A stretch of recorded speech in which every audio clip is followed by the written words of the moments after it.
আসসালামু আলাইকুম ওরহমতুল্লাহি ওবারাকাতুহু। আলহামদুলিল্লাহি রাব্বিল আলামিন ওয়াসসালাতু ওয়াসসালামু আলা সাইয়্যিদিল মুরসালিন।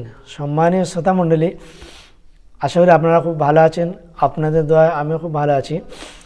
একটি বিষয় হলো, একজন ভাই কর্ণাটক থেকে আমাকে প্রশ্ন করেছে যে মাটি দেওয়ার দোয়াটা কি, আর মিনা খলাকনাকুম এর মানে এর মানে আল্লাহ বলছে আমি তৈরি করেছি, তাহলে এই দোয়াটা পড়া যাবে কি? আমি কর্ণাটক থেকে বলছি। খুব হাস্যকর বিষয়। ব্যাপারটা হলো, মাটি দেওয়ার দোয়া আমি তো এর আগে ইতিপূর্বে একটা ভিডিও করে দিয়েছি। মাটি দেওয়ার দোয়া, মিনহা খলাকনাকুম ওয়া ফিহা নুঈদুকুম ওয়া মিনহা নুখরিজুকুম তারাতান উখরা, দলিল সহ আমার একটা পরিপূর্ণ ভিডিও রয়েছে। আপনারা এই ভিডিওটা দেখে নেবেন ইনশাআল্লাহ। আমি ওই বিষয়ে ওই কথা আর দলিল সহ ভিডিও যেটা করা রয়েছে সেই বিষয়ে আমি আলোচনা করে ভিডিওকে লম্বা করতে চাইছি না। ইনি এখানে যে একটি এক্সট্রা কথা, যেটা ওনার মনের কথা যে প্রশ্ন করেছেন যে মিনহা খলাকনাকুম, আল্লাহ বলছে আমি তোমাকে সৃষ্টি করেছি।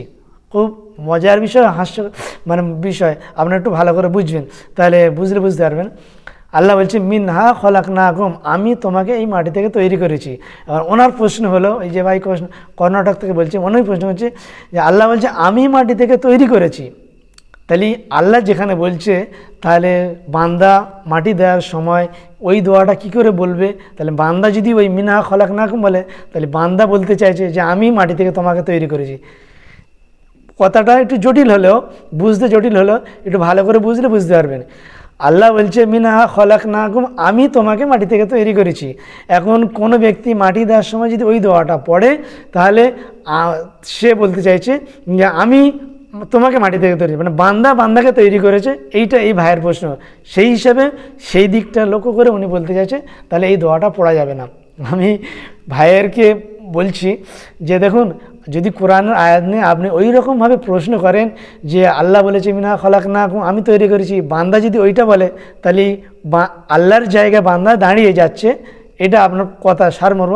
তাহলে আমি আপনাকে বলছি, আপনি আমার এই প্রশ্ন উত্তরটা দিয়ে দেন। কোরআনে 30 পারা এক জায়গায় আছে যে আনা রব্বুকুমুল আলা। ফেরাউন একবার বলেছিল, মুসা আলাইহিস সালাম যখন ফেরাউনের কাছে দাওয়াত নিয়ে গিয়েছিল, ফেরাউন বলেছিল যে আনা রব্বুকুমুল আলা, আমি সবথেকে বড় রব। এবার আপনি যখন কোরআন তেলাওয়াত করতে যাবেন, বা আপনি যখন এই আয়াতটা কোরআন তেলাওয়াত করুন বা কোরআন তেলাওয়াতের বাইরে এই আয়াতটা যদি পড়েন আনা রব্বুকুমুল আলা, তাহলে আমি আপনাকে জিজ্ঞাসা করছি, তাহলে আপনি কি বড় রব হয়ে গেলেন? তাহলে ওই আপনার কথা অনুযায়ী, আপনার থিওরি অনুযায়ী, তাহলে আপনি কি ওই কোরআনের আয়াতটা বাদ দেবেন না পড়বেন? প্রথম প্রশ্ন। দ্বিতীয় প্রশ্ন হলো, কোরআনে আল্লাহ তাআলা বলছেন কুল, সূরা ইখলাসের মধ্যে বলছেন কুল হুয়াল্লাহু আহাদ, হে নবী তুমি বলে দাও আমি এক আল্লাহ। তাহলে আমি আপনাকে প্রশ্ন করেছি যে যেখানে আল্লাহ নবীকে বলে দিতে বলছেন, তাহলে আপনি যখন ওই আয়াতটা তেলাওয়াত করবেন, তাহলে আপনি যদি বলেন কুল আল্লাহু আহাদ, হে নবী বলে দেন, তাহলে আমি যখন বলছি তাহলে আমি হয়ে যাচ্ছি আল্লাহ। তাহলে আপনি ওখানে কোরআনের আয়াতটাকে কি করবেন? ওখানে আপনি কোরআনের আয়াতটা কি কেটে বাদ দেবেন না পড়বেন না? আছে কুল আউযু বিরাব্বিন নাস, এই রকম একাধিক জায়গায় আছে যে শব্দগুলো আল্লাহ নবীকে আদেশ করেছেন বা আল্লাহ নিজে বলেছেন। অতএব আমরা যখন ওইগুলো তেলাওয়াত করব, তাহলে সেটা আমার জায়গা দাঁড়াবে। অতএব ওই যদি আপনার থিওরি অনুযায়ী যদি আমি ওই রাস্তা যাই, তাহলে এই কোরআনে এই আয়াতগুলো বাদ দিতে হবে। অতএব বন্ধু আমার আর সম্মানিত আমার কলিজার ভাই, আমি আপনাকে বলছি, ভ্রান্ত পথে ভুল ধারণা নিয়ে আপনি যদি পড়ে থাকেন, তাহলে অনেকটাই বিপদের মধ্যে পড়ে যাবেন আমার মনে হয়। অতএব কোরআনের জায়গা আছে, যে জায়গা আছে ওই নিয়ে আপনি যদি বাড়াবাড়ি করেন, নিয়ে যদি বাড়াবাড়ি করেন, তাহলে আমরা নিজেরাই ক্ষতিগ্রস্তের মধ্যে পড়ে যাব। ওই ওই নয়, আর ওর মতলব ওটাও নয়। অর্থাৎ আপনি যদি বলেন যে মিনহা খলাকনাকুম, আমি তৈরি করেছি, এটা আপনি বললে আপনি যে আল্লাহ হয়ে যাবে, খোদা হয়ে যাবে, আল্লাহর কথাটা আপনি বলছেন এটা হয়ে যাবে, এটা কোনো নয়, এটা ভুল ধারণা। আপনার ধারণাটাই ভুল। আপনি মেজাজ আর মস্তিষ্ক পাল্টান, ঠিক হয়ে যাবে। ওই ছাড়া আপনাকে যে দলিল দিলাম, তাহলে আপনার যদি ওটাই সঠিক হয়, ওই প্রশ্ন হয়, তাহলে আমি বললাম আনা রব্বুকুমুল আলা, কুল হুয়াল্লাহু আহাদ, কুল ইয়া আইয়ুহাল কাফিরুন, কুল আউযু বিরাব্বিল ফালাক, কুল আউযু বিরাব্বিন নাস, এই আয়াতগুলো আপনি কি করবেন?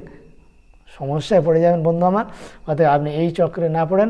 মাটির দেওয়ার দোয়া যেটা, এইটা মিনহা খলাকনাকুম ওয়া ফিহা নুঈদুকুম ওয়া মিনহা নুখরিজুকুম তারাতান উখরা, আপনি পড়বেন নিশ্চিন্তে, এতে কোনো অসুবিধা নেই। আর এর বিস্তারিত ভিডিও একটা আমার দেয়া রয়েছে, দেখবেন, অসুবিধা নেই। আল্লাহ তাআলা আমাদেরকে সঠিক কোরআন ও হাদিসকে বোঝার তৌফিক দান করুক। আমিন। ওয়া আখিরু দাওয়ানা আনিল হামদুলিল্লাহি রাব্বিল আলামিন। আসসালামু আলাইকুম ওয়া রাহমাতুল্লাহি ওয়া বারাকাতুহু।